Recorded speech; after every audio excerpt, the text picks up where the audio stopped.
Live from downtown Macon, this is WGXA News live on YouTube. Good evening, Middle Georgia. I'm Amanda Peralta. Thank you for watching WGXA News at 5:30. My co-anchor, Greg Lloyd, has the night off. Heat and humidity have led to more rain and storms across Middle Georgia today, and meteorologist Ryan Mirando says this activity will continue the next few days, which is not what I wanted to hear. Yeah, Amanda, we've got this pesky upper level low that's been really giving us a lot of moisture and storms. Not everyone's getting hit by the rain, but there has been some storms out there. A live look out over Macon with our Wilson Variety Heating and Air Skycast Network. We're currently dry here. We still have some of those fair weather cumulus clouds in place right now over downtown, but it's all thanks to this pesky upper level low that has been continuing to spin over top of us.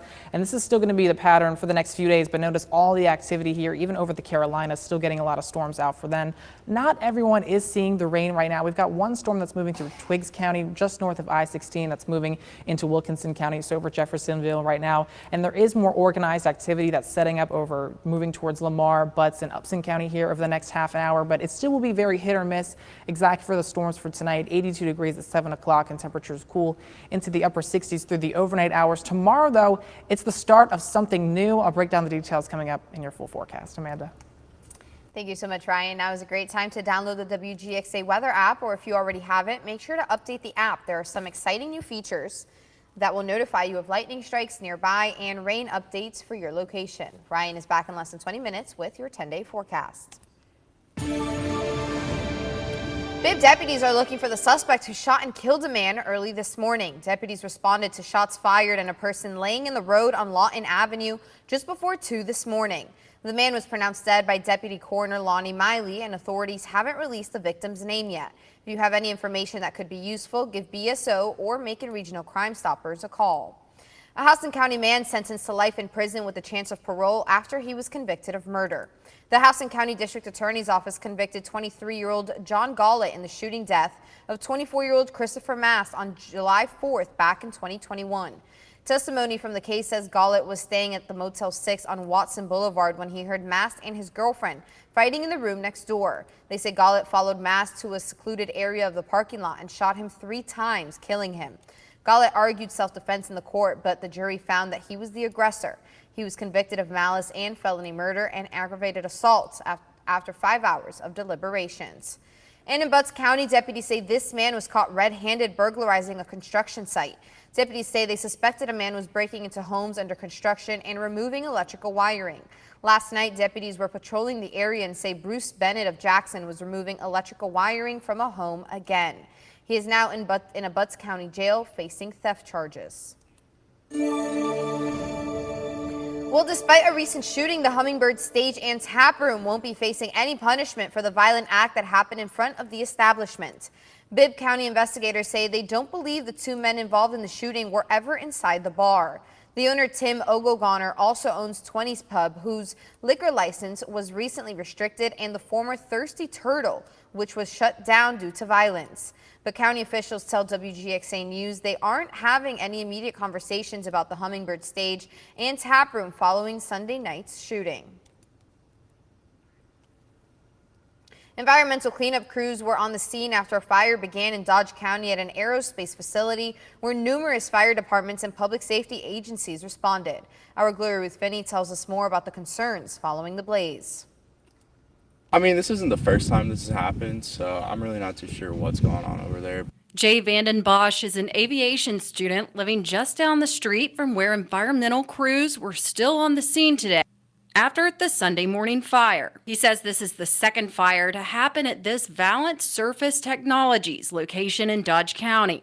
According to the company's website, Valent Surface Technologies is a surface finishing company specializing in the commercial aerospace, defense, and space satellite industries. It's definitely not safe for the environment around this area. It's definitely not safe to be breathing in those type of toxic fumes and smoke, and who knows what they got going on over there. I visited the site today, hoping to ask what ignited the fire, how this has happened here yet again, what environmental hazards could be caused by the burning chemicals on site. Those authorized to be on site asked me to leave, and the Dodge County Fire Department would only refer me to this press release posted to their Facebook page just a few hours ago.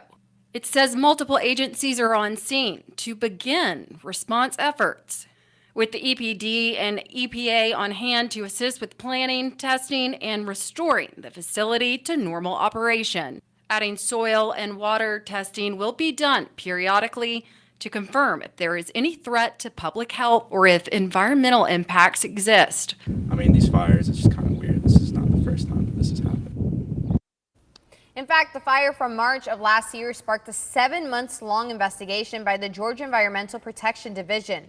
The department issued a notice of violation to the company on March 31st, stating that the company failed to take groundwater samples after the fire and didn't provide documentation of proper liquid disposal methods. The emergency response team reported that the fire could have impacted multiple tanks of acid, base, and hexavalent chromium, which are documented to potentially cause cancer when inhaled.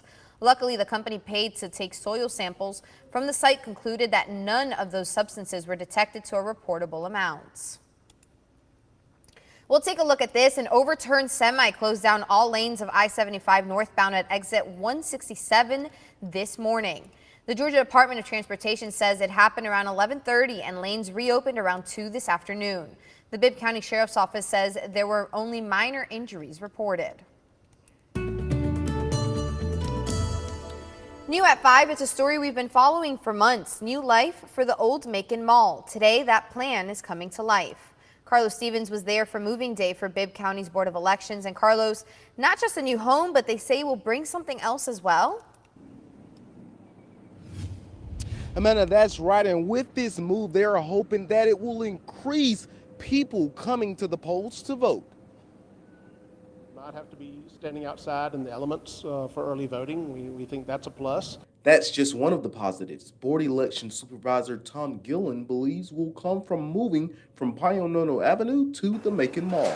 Gillen was unanimously appointed to fill the election supervisor's seat by the Macon-Bibb County Commission.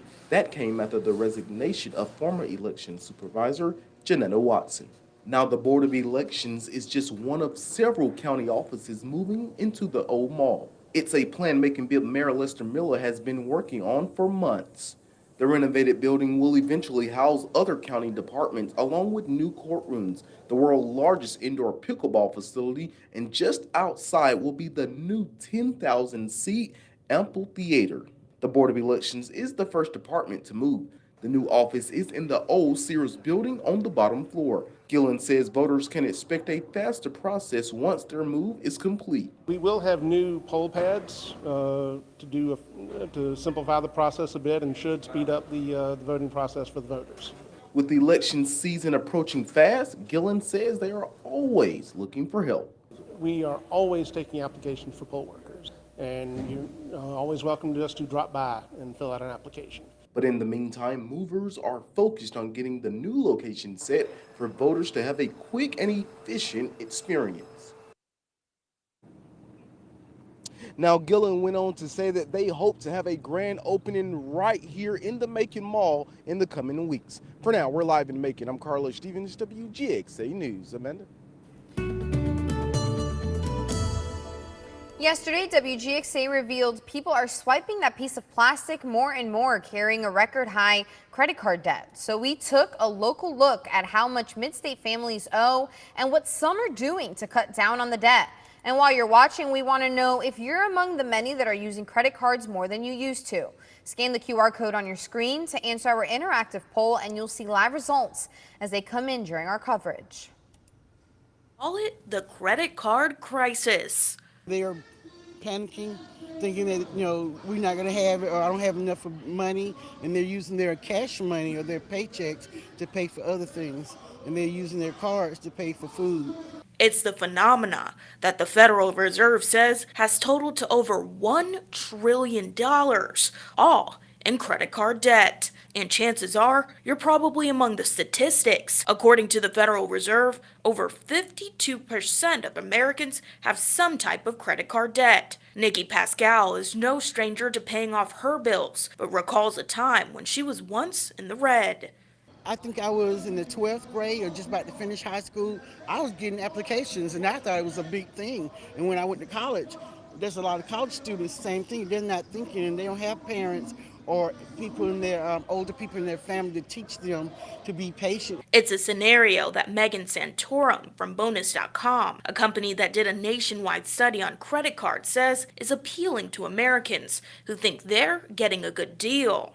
Our survey found that 70% of Americans chose their credit card based on those rewards.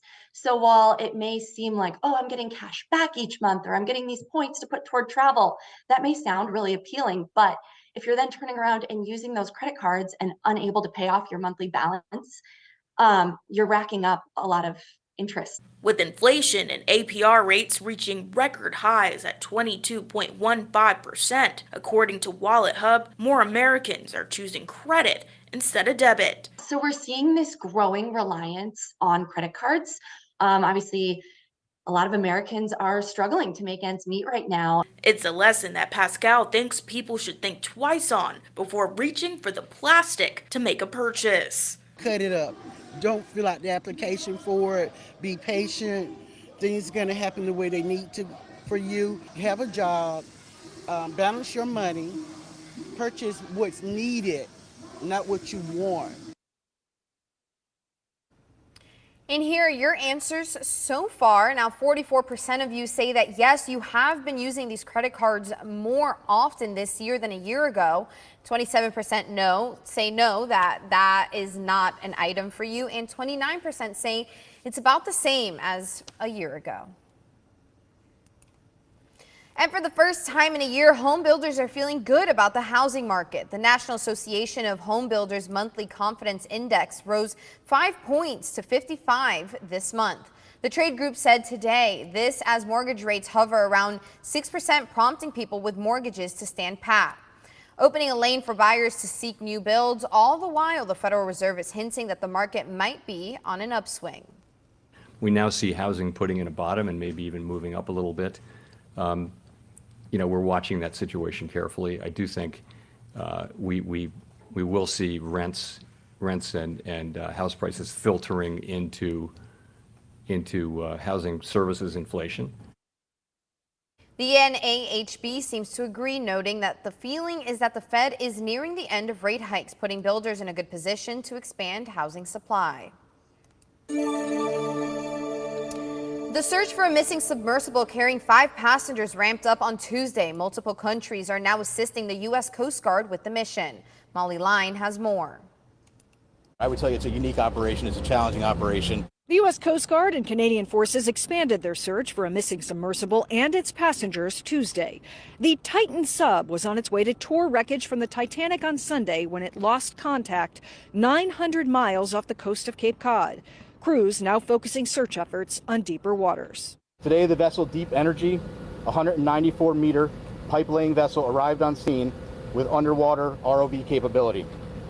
They have rendezvoused with the vessel Polar Prince and commenced an ROV dive at the last known of the position of the Titan and the approximate position of the Titanic wreck. The sub, operated by OceanGate, disappeared in open waters at a potential depth of roughly 13,000 feet. The company's CEO, as well as a British billionaire, a French mariner, and members of a prominent Pakistani business family are among those on board. Officials now racing against time to find them. They've got a limited period of oxygen on board, which is going to run out at Thursday morning, it seems like, at the latest. The mission involves multiple aircraft, submarines, and sonar buoys. On Tuesday, France announced plans to send a deep-sea diving vessel and robot to aid the search. Experts say it could be challenging to find equipment capable of traveling that far below the surface. You need to have very precise sonar, which that's a specialization that our nuclear submarines don't necessarily have for their mission. By Tuesday morning, crews say they searched 10,000 square miles. In Boston, Molly Line, Fox News.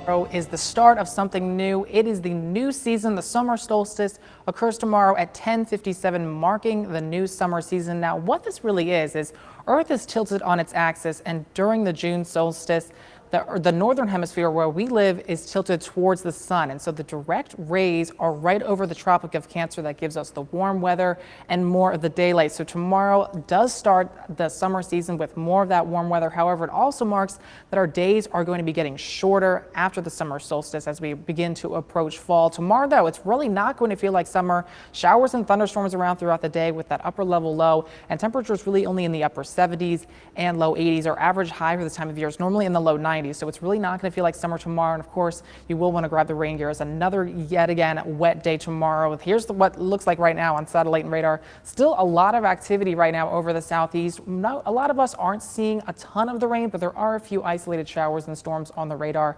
And that's really going to be the case for the rest of tonight. More organized activity setting up right now over at Butts County. Jackson getting a good downpour over towards Lamar, Upton County, and southern Monroe County. Could get some of this rain really here over the next half hour and 45 minutes. And as we head still throughout the day tomorrow, this upper level low is not going to be moving that much. Still throwing some bands of showers and storms our way. It begins to exit on Thursday, but not without giving us a few more storms Thursday afternoon. By Friday, it starts to begin to depart up towards the mid-Atlantic and the Ohio Valley.